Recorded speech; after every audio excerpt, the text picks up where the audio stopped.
po yan. And of course, meron tayong mga ibang genre katulad ng horror, katulad ng drama, and of course, yung mga pambata with cartoons with. So, it's very exciting yung mga movies. And napakasaya po, no? Napaka-exciting kasi bago.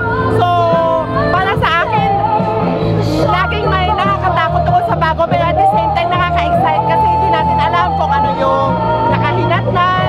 Pero para sa akin, napaka-exciting kasi napaka-kalidad, tsaka pinaghirapan talaga yung mga pelikula ngayong Metro Manila Film Festival. Kamusta naman yung kontrobersiya na kinangarap ng film festival ngayong taon ito? Kamusta talaga niya yung kontrobersiya? Siyempre, ganun talaga kapag bago. Siyempre, medyo may nakakatakot na aspeto, no?